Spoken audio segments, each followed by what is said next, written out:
복음의 전도자가 되기 위해서는 복음을 부끄러워하지 않는 자가 되어야 한다고 말하고 있습니다. 우리 16절을 함께 읽겠습니다. 내가 복음을 부끄러워하지 아니하노니 이 복음은 모든 믿는 자에게 구원을 주시는 하나님의 능력이 될지어라. 먼저는 유대인에게요 그리고 헬라인에게로다. 먼저는 그리고 헬라인 이렇게 하는 것은 그냥 순서적으로만 여러분 이해하시기 바랍니다. 그리스도의 복음을 부끄러워하지 않는다고 이야기를 합니다. 여러분 복음 부끄러워한 적 있으세요? 복음 때문에 부끄러워 본 적 있으세요? 그게 여러분에게 의의 면류관으로 하늘 상급을 쌓는 은혜가 될 줄로 믿습니다. 복음을 전할 때 내적으로 외적으로 참으로 공격이 심합니다. 사단이 그렇게 공격을 하죠. 당시를 생각해 보면 로마 제국은 윤리와 도덕이 실종된 인간 범죄의 온상이 되어버린 상황입니다. 그리고 유대인은 멸시받는 자들이죠. 그들은 콜로세움을 세우는데 노예로, 그러니까 막 싸움하는데 죽임을 당하고 핍박당하고 엄청나게 유대인 자체가 그렇게 핍박당하는 사람들이었습니다. 그리고 바울의 복음이 그 당시 로마의 어떤 실용적인 문화들을 생각해 보면 전혀 논리적이지 않습니다. 경험적으로 전혀 이해가 불가하죠. 하나님의 아들이 십자가에 달리고 죄를 구원하며 그리고 하늘 승천하고 부활해서 다시 오심을 준비해야 된다고 하는 예수 믿는 그 당시의 그리스도인들을 향해 얼마나 강한 핍박을 강했습니까? 그리고 유대인이 더 무서웠죠. 유대인에게는 거리끼는 것이었습니다. 그러니까 예수님을 믿는 사람들 입장에서 보면 유대인은 가장 큰 공적입니다. 그래서 역사적으로 그렇게 유대인들이 핍박받는 근거로 그렇게 제시되기도 하는 겁니다. 그들은 예수님을 죽인 사람들이기 때문에 유대인들에게는 이 복음이 거리끼는 것이 됩니다. 그리고 이방인에게는요, 미련해 보이는 거예요. 황당한 거예요. 답답한 거예요. 도저히 일어날 수 없고 논리적으로 일어날 수 없는 일들을 저들이 믿고 있는 게 도저히 이해가 안 가는 상황이죠. 요즘 세상을 바라보면 복음을 붙잡고 사는 일이 더욱더 힘들어지는 상황입니다. 아마 로마 때보다 핍박은 받지 않지만 사단의 다른 전략으로 인해서 다른 것들이 이 교회와 복음을 오히려 잠식하는 상황들이 된다는 것입니다. 핍박할 때 오히려 영성은 더욱 강력하지만 지금 같은 풍요와 그리고 모든 것을 믿을 수 있는 우리나라의 상황들이 교회가 오히려 무너질 수 있다는 거 여러분 기억하시기 바랍니다. 내적으로는 내 믿음이 이성과 경험에 비추어 맞는가 하는 것들에 대한 공격이 올 겁니다. 그러니까 나는 그냥 믿고 있는데요, 세상이 은근히 변하면서 사단이 다른 전략을 취해서 미디어든 그리고 지식이든 지혜든 여러 가지 것들을 우리가로 접하게 하면서 조금씩 복음이 변질되게끔 그렇게 만든다는 것입니다. 여러분, 그것이 지금 이 시대에 우리가 복음을 나도 몰랐는데 부끄러워하고 있는 상황으로 바꾸어 갈 수 있다는 것을 명심하시고 깨어 기도하셔야 됩니다. 또 그리고 외적으로는 다른 사람들에게 조롱받지 않는가 보셔야 됩니다. 여러분, 복음 전하러 갈 때 세상에서 열심히 일하는 사람들에게 복음 전하러 갈 때 때로 이런 사람들이 있어요. 대체 너 왜 이러고 사냐, 이런 사람들이 있습니다. 대체 왜 이러고 사냐고. 제 친구가 예전에 제가 주식 관련된 일을 하다 보니까 베트남 주식이 어떠냐고 한 15년인가 한 20년도 더 됐죠. 한 25년 만에 만난 친구가 베트남 주식에 대해서 한번 물어보려고 베트남에 가서 살려고 하나 봅니다. 그래서 베트남 주식이 어떠냐고 베트남에, 그래서 저를 25년 만에 만나러 왔습니다. 그 친구는 주식 때문에 저를 만나러 온 거죠. 친구가 보고 싶어서 온 것이 아니라. 근데 정신 차리고 그쪽으로 가지 말고 내가 항상 너네들보다 빠르지 않았냐, 복음을 내가 믿고 있다, 죄 지을 만큼 다 짓고 나고 베트남도 가볼 만큼 다 보고 주식도 다 해볼 만큼 해보니까 하나님 복음으로 그렇게 나는 방향을 바꿨다 하고 그렇게 얘기를 하니까 그때부터 제 잔소리가 얼마나 듣기가 싫었겠습니까? 그래서 하고 다시는 아직도 연락이 한 번도 없어요. 그 이후로는 한 번도 연락이 없습니다. 여러분, 하나님의 어리석음이 사람보다 지혜롭고 하나님의 약하심이 사람보다 강하니라. 아멘. 하나님의 어리석음이 사람보다 지혜롭고 하나님의 약하심이 사람보다 강하니라. 그리스도의 복음은 모든 사람을 구원하시는 하나님의 능력입니다. 그래서 복음을 제대로 아는 것이 중요하다고 했습니다. 그래서 복음에 대해서 우리가 상세히 살펴보고 은혜의 말씀을 나눴습니다. 그리고 또 하나는요, 100% 복음을 신뢰하는 것이 중요합니다. 복음은 부끄러워하지 않고, 복음을 부끄러워하지 않고, 복음 앞에 내 죄를 부끄러워하는 자가 되어야 복음 전도자가 되는 것입니다. 복음 전도자는 다시요, 복음을 부끄러워하는 자가 아니라 복음을 정확히 알고 내가 100% 참 신뢰함으로 그 복음에 비추어서 나의 죄를 부끄러워하는 자가 복음 전도자가 된다는 것입니다. 디모데전서에서 바울은 자신을 향해 죄인 중에 괴수다 이렇게 이야기했습니다. 그리고요, 복음에 자신을 비추어 봤을 때, 복음이 자신이 알고 있던 것, 여지껏 했던 것들을 비추어 봤을 때 모든 게 배설물로 느껴졌다고 했습니다. 그리고요, 정말로 엘리트이고 모든 것을 갖춘 그 바울이 우리 주님의 십자가 외에는 자랑할 것이 없다고 갈라디아서에서 그렇게 고백을 합니다. 복음이 무엇인지를 잘 깨달아야 합니다. 복음이 무엇인지를 참으로 알아야 합니다. 그리고 복음이 무엇인지를 100% 신뢰해야 합니다.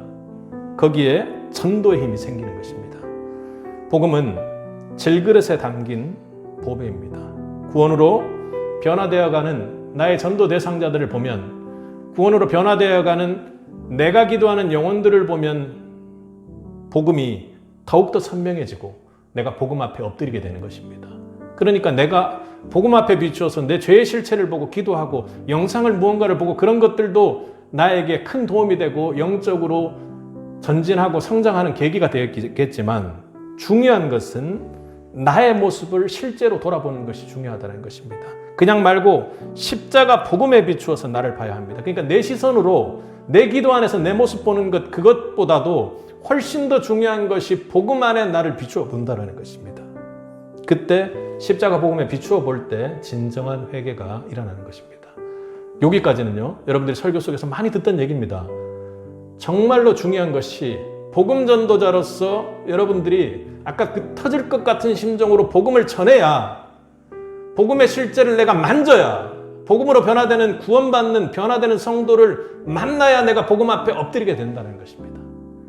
정말로 내가 체감적으로 죄인 중에 괴수라고 하고, 내가 가지고 있는 것들이 모든 것이 배설물이구나, 내가 가지고 있는 것에는 복음 외에는 자랑할 것이 없구나 하는 그런 고백이 실제적으로 나에게 주어진다는 것입니다. 그러기에 복음 전도자는 복음 앞에 내 죄를 정확하게 보고 부끄러워하는 자가 복음 전도자가 되는 것입니다.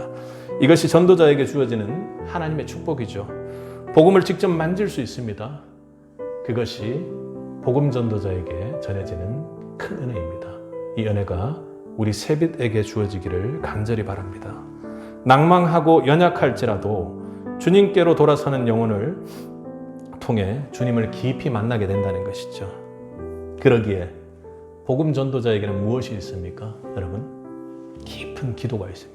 깊은 기도라는 것은요, 내 안에 복음을 만지기에, 복음과 함께하기에, 예수와 함께하기에 그 기도가 깊어질 수밖에 없다는 것입니다. 깊은 기도가 무엇이죠? 주님과 밀착된 기도, 주님과 함께하는 기도, 주님이 살아계시는구나 하는 걸 매일매일 만나는 기도가 그런 기도가 되는 것이죠. 복음 때문에 세상이 나를 부끄럽게 여기고, 그 친구, 25년 만에 만난 친구, 여러분들도 복음 전할 때 마찬가지죠. 이 사람이 나에게 왜 이래? 이렇게 할 때가 있습니다. 그리고 복음 전하기 때문에 배척당하고 핍박당하고 안 만나려고 하는 사람들도 있어요. 그런데요, 바울은 내가 우리 주를 증언한가, 또 주를 위하여 갇힌 자 된 나를 부끄러워하지 말고 오직 하나님의 능력을 따라 복음과 함께 고난을 받으라. 복음과 함께 고난을 받으라. 복음 받은 자이기 때문에 당연히 방해받습니다. 복음 받은 자이기 때문에 당연히 고난을 받습니다. 복음의 빚진 자이기 때문에요. 은혜로 복음의 빚진 자이기 때문에 당연히 구별되고 차별받을 수밖에 없는 것입니다. 바울은 그래도 살았습니다. 바울은 정말로 멋지게 살아서 복음이 만세에 전해질 수 있도록 이방의 복음의 택정한 자로 그렇게 사용되었습니다. 어떻게 해요? 함께하는 주님이 계시기에. 그는 믿음의 기도로 그렇게 살았습니다. 우리 앞쪽이니까 한번 찾아볼까요? 사도행전 18장을 한번 찾아보겠습니다.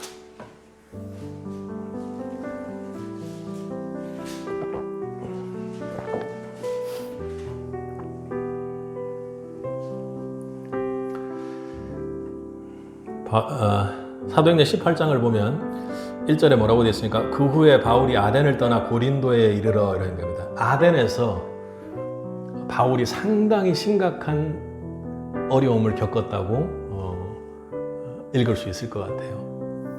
그러니까 바울이 지적으로 그리고 신이나 율법이나 그 모든 것에 통달한 사람이었는데 그래서 갑자기 깜짝 놀란 거예요. 정말 달변가들도 많고 에피쿠로스 학파 뭐 여러 가지 학파들에 의해서 정말 지식이 막 말도 안 되는 일들이 일어나고 있는 그 상황들을 보고 거기에서 부활을 전했습니다.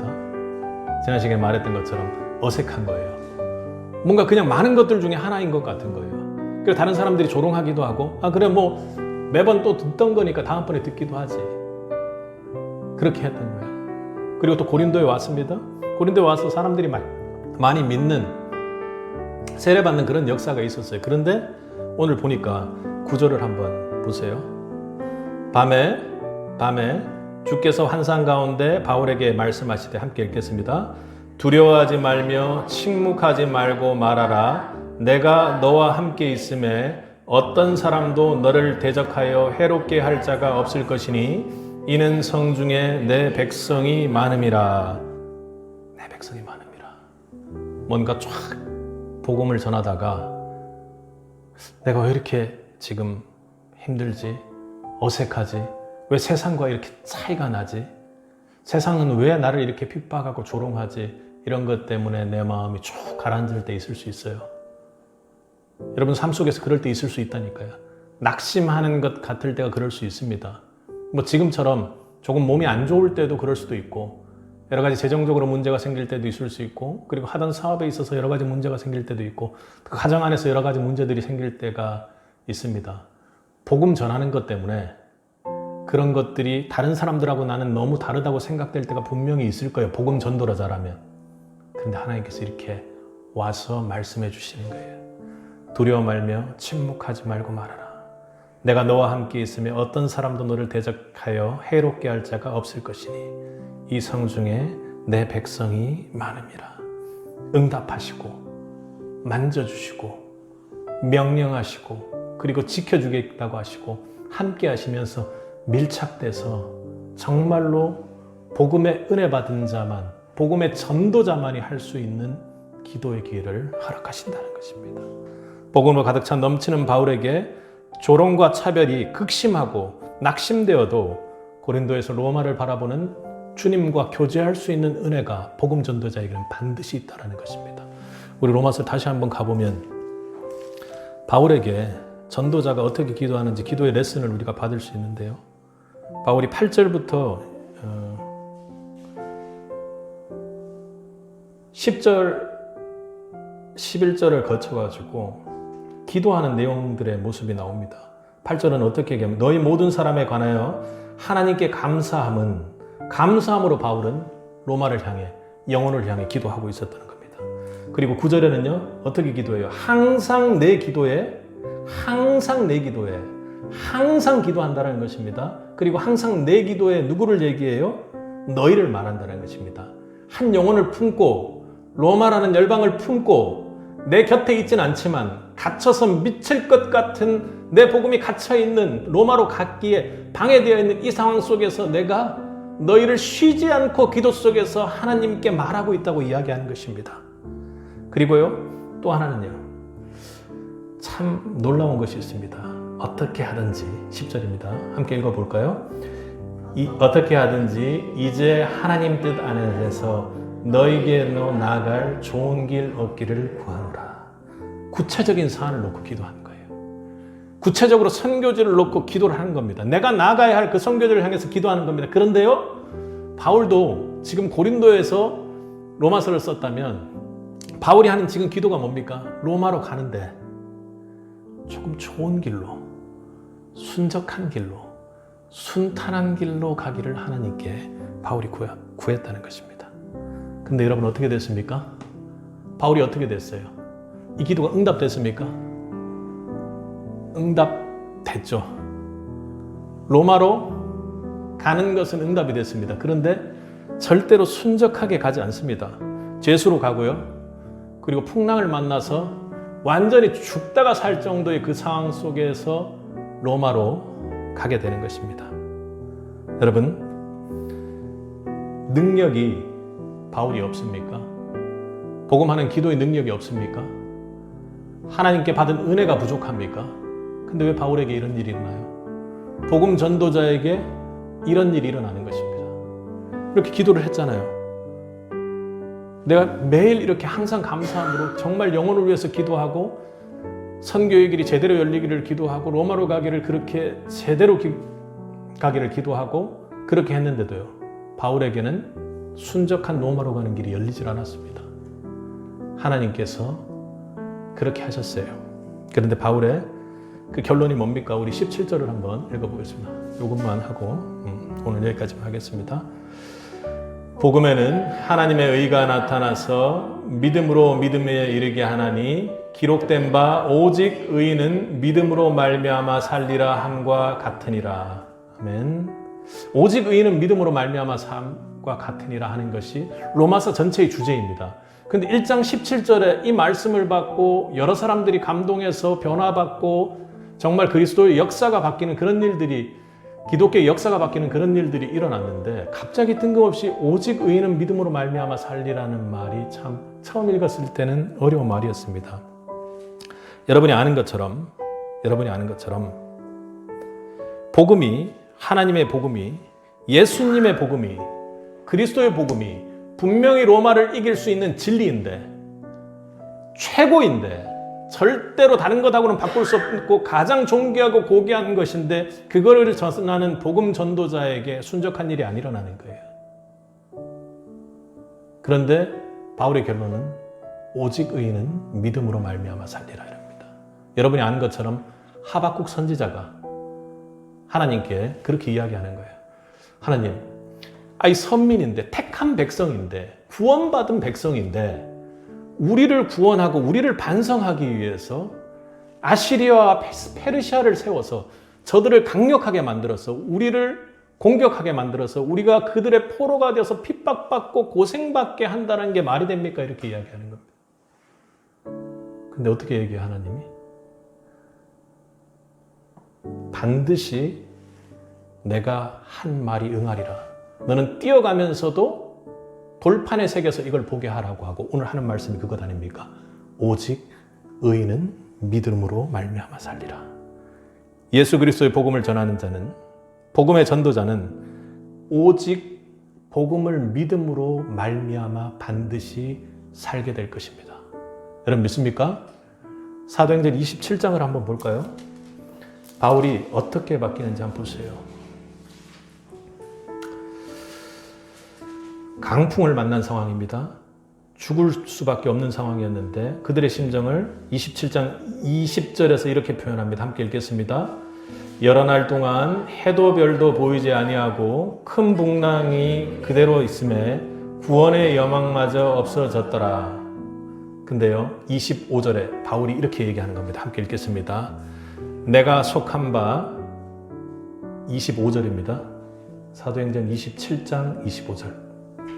내가 속한 바, 아닌가요? 사도행전 27장 23절입니다. 제가 멀리 있었더니 잘 안 보이네요. 내가 속한 바, 곧 내가 섬기는 하나님의 사자가 어젯밤에 내 곁에 서서 말하되 바울아 두려워하지 말라. 내가 가이사 앞에 서야 하겠고 또 하나님께서 너와 함께 항해하는 자를 다 내게 주셨다 하셨으니 그러므로 여러분이여 안심하라. 나는 내게 말씀하신 그대로 되리라 하고 하나님을 믿노라. 그런즉 우리가 반드시 한 섬에 걸리리라 하더라. 그렇습니다. 풍랑 속에서, 구원의 여망마저 없는 상황 속에서 죽은 내 생명이 반드시 구원받으리라. 반드시 살리라. 복음 전도자에게는 반드시 이러한 믿음이 있어야 합니다. 왜요? 복음에는 하나님의 능력이 나타나는 것입니다. 모든 사람의 구원을 이루게 하는 복음의 능력입니다. 거기에는 하나님의 능력이 나타나는데 그 하나님의 능력을 풀어놓은 것이 바울의 결론입니다. 하나님의 능력이 무엇이죠? 모든 믿는 사람을 믿음에서 믿음으로 이르게 한다라는 것입니다. 오직 의인은 믿음으로 말미암아 살리라. 그러니까 복음 믿는 자가, 복음을 전하는 자가 복음의 전도자로 살아간다라는 것이 복음을 그 전하는 과정에서 하나님을 더욱 선명하게 만나는 것입니다. 그리고요, 이 복음이 거기에는 하나님의 능력이 나타나서 도저히 믿을 수 없고 죄인과도 같고 괴수와도 같던 내가 그 복음을 받았더니 하나님의 능력이 나타나서 내가 이 땅을 바라보는 것이 아니라, 환경을 바라보는 것이 아니라, 조건을 바라보는 것이 아니라 복음 때문에 미칠 것 같아서 하나님의 의가 복음에 나타나서 반드시 모든 믿는 자를 구원한다는 것을 믿게 하셨구나. 그래서 어떤 어려운 상황 속에서 나를 반드시 살게 하신다라는 것을 바울은 믿게 되었던 것입니다. 내가 섬기는 하나님의 사자가 어젯밤 내 곁에 서서 말하되 바울아 두려워하지 말라. 내가 가이사 앞에 서야 하겠고 하나님께서 너와 함께 항해하는 자를 다 내게 주셨다 하였으니 그러므로 여러분이여 안심하라. 나는 내게 말씀하신 그대로 되리라 하는 하나님을 믿노라. 그런즉 우리가 반드시 한 섬에 걸려 구원받으리라. 아멘. 그 믿음으로 사는 것입니다. 복음 던져라서 어떤 곳이든지 내가 달려가겠다고 외치는 자들이 되기를 원합니다. 왜요?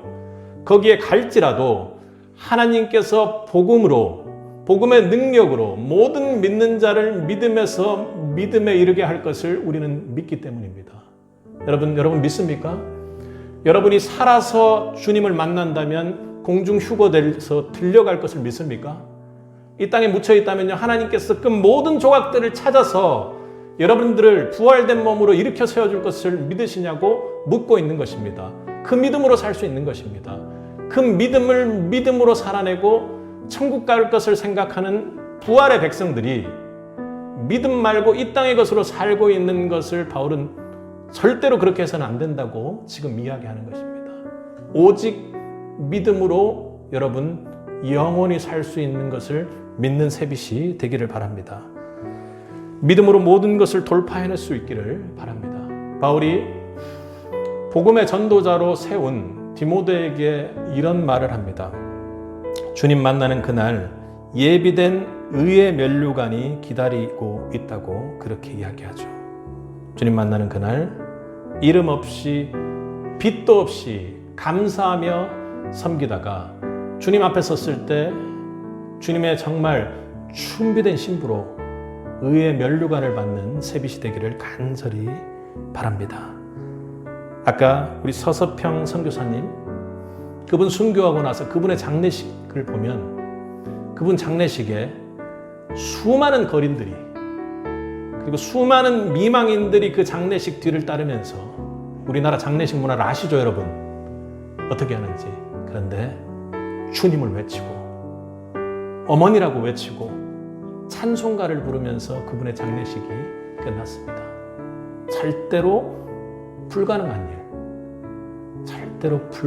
일이 복음을 통해서만 이루어지는 줄로 믿습니다. 복음의 빚진 전도자들이 되길 원합니다. 여러분을 통해 흘러갈 복음을 받을 백성들이 너무나도 많습니다. 그러기에 언제나 복음으로 흘러 넘치는 은혜의 전도자가 되기를 축복합니다. 넘쳐 흘러야 돼요. 그러지 않는다면 복음이 절대로 전해지지 않습니다. 하나님의 의가 나타나지 않는다라는 것입니다. 그래서 그들을 믿음에서 믿음에 이르게 할 수가 없는 것이에요. 대학을 세우고 무엇을 하고 그리고 그들에게 무언가 공급해서 많이 줄지라도 세상의 지혜로 할 수 없는 것을 복음은 반드시 한다는 것입니다. 그러기에 복음 전도자는 반드시 믿음으로 말미암아 살리라. 오늘 여기서 바울이 말하는 의인은요, 의인이 누굽니까? 은혜의 복음을 믿음으로 받게 된 자입니다. 그게 바로 복음의 전도자인 거죠. 그리하여 어떤 십자가 고난에도 낙심하지 말고 오직 의인은 믿음으로 말미암아 살리라. 그 믿음으로 살아내는, 그리고 복음을 전하는 주의 새빛의 복음 전도자가 되기를 주님의 이름으로 간절히 축원합니다. 함께 기도하겠습니다.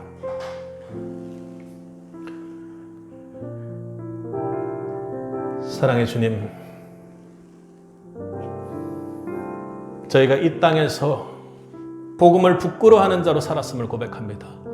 복음을 내어놓고 나 복음 싫어, 복음 몰라 하고 그렇게 거부한 자는 아니지만 세상 속에서 조금씩 복음을 변질해가고 복음 앞에 나태해져 있고 그리고 복음을 조롱하는 것, 조롱받는 것을 거부하고 어려워했습니다. 주님, 복음을 전하는 자인데 복음 믿고 주님께서 구원해 주셨다고 하면서도 제 삶이 왜 이런지요? 왜 사람들은 복음을 듣지 않는지 하고 주님을 원망할 때가 많았습니다. 주님, 복음의 빚진 자로서의 은혜를 저희에게 부어주옵소서. 이 시대를 바라보게 하시고 우리에게 맡기신 다음 세대 사역을 우리가 바라볼 때 정말로 그 청년들, 무너지는 청년들 바라보게 하소서. 우리가 세계 선교를 하러 나아갈 때 저 흑암의 땅에 죽어가는 그 백성들로 우리가 눈물로 기도하게 하소서. 주님, 우리에게 복음에 대한 이 열정을 심어주시고 은혜로 박은 이 복음을 간절히 받고 고이 간직해서 질그릇 같은 우리에게 이 복음이 넘쳐 흘러나기를, 그래서 이 새빛을 통해 이 복음이 전해지기를 우리 간절히 원합니다. 주님, 우리 복음 앞에 설 때 우리의 죄를 더욱 보게 하시고 더 낮추게 하시고 복음의 은혜로 넘쳐서 어떤 어려운 상황 속에서도 겉모습은 후패하나 주님에 대한 믿음으로, 복음에 대한 믿음으로 우리 모두가 새롭게 되어 새빛의 복음 전도자가 될 수 있도록 주님 은혜 베풀어 주옵소서. 주님, 어디든지 우리가 갈 수 있도록 힘을 주소서. 그 복음의 열정으로 은혜로 넘치는 새빛 되기를 간절히 소원합니다.